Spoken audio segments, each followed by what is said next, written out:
Welcome to Basic Brewing Video. I'm James Spencer. I'm Steve Wilkes. This is a special father-son episode of Basic Brewing Video. To my left, I have my son, Drew Spencer. Nice to see you. And then... my son, Chase Holloman. There you go. Good to be on. So, cheers, guys. First of all, let's get that... the formalities.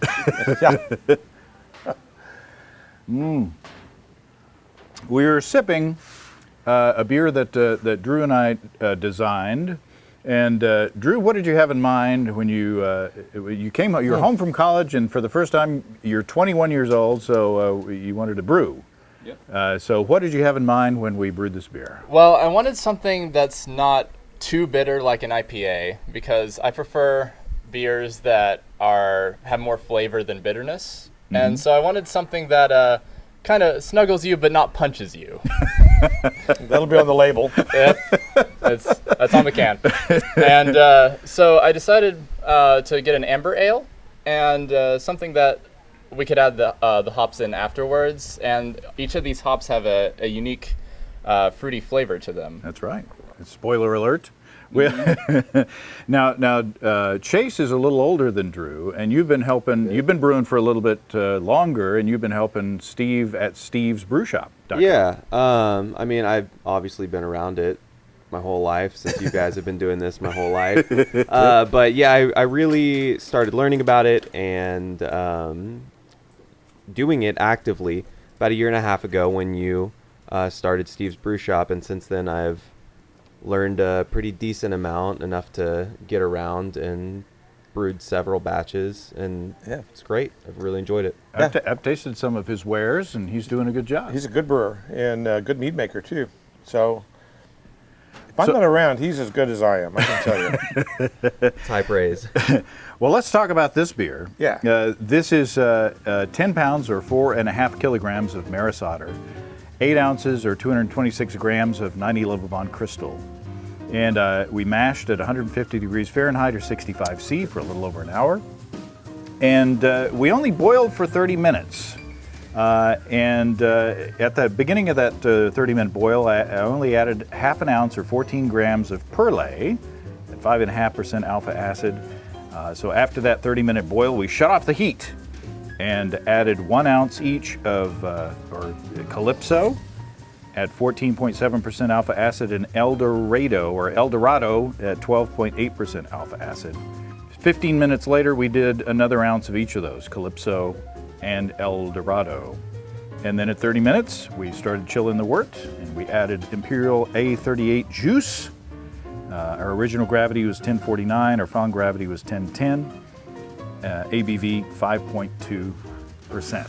So, I wanted to kind of follow what we've been doing with, the New England IPA or the hazy, juicy beers. So this is a bit cloudy, a bit hazy, but it's a little darker than what we're used to. So what do you think, Steve? I like it a lot. I think it's just a nicely balanced. I wouldn't call it an amber ale. I'd call it an American pale ale. I like the amount of perlay that you used. I'd say you used a mini perlay. So, if you get that joke, I feel sorry for you. Well, there is a tag in the beer. Yeah, there's a tag. It's just really nice. It's nice and fruity. You're right. Doesn't hit you in the back of the throat. It's not an IPA. It's nicely balanced. It's nicely fermented. It's clean. It's a good drinking beer. The Eldorado, or since we're in Arkansas, Eldorado, is said to have sweet candy-like aroma with cherry and mango, and the Calypso is supposed to be fruity and citrusy with hints of pear, apple, lemon, lime, and earthy tea. So what do you think, Chase? You get any of that? Yeah, I think that's what I really notice about this. You were going for an amber ale, something approachable with a low IBU, and then you made it more like an IPA with all the hops, but when you drink it, you don't get any of the bitterness of an IPA or even a pale ale. It's really approachable, non-bitter, and fruity, but unlike a lot of the IPAs and pale ales that I drink, it doesn't have a big citrus note component. It doesn't have the grapefruit or the orange, and it really goes to those pear and tea flavors, but still manages to be fruity. It's interesting and it's good. There you go. High praise. So what do you think, Drew? Is it what you were looking for? Yeah, I don't know what I was expecting with this one. Me neither. Yeah, and since it's my first time brewing, especially, so I was thinking when I picked out the hops, I saw all these flavors, and I thought it could either go one of two ways. It could be sort of, I guess, to visualize either like a rainbow where all the colors or the flavors in this case are separate, and you can distinguish each of them individually, or something like the color brown where you just mash everything together and things just kind of meld together into this weird new muddy flavor, Yeah, exactly. And I think, honestly, I think it can distinguish kind of quite a bit from this. Yeah, I think it's not muddy at all. I No. think there's a lot to think about there. And especially the bitterness, especially, it's not something that I would like order at a restaurant and then feel obliged to finish. You'd be like the veal at Antoine's. Tip your waiter. Yeah. We'll be here all week. But at that, So did you have fun?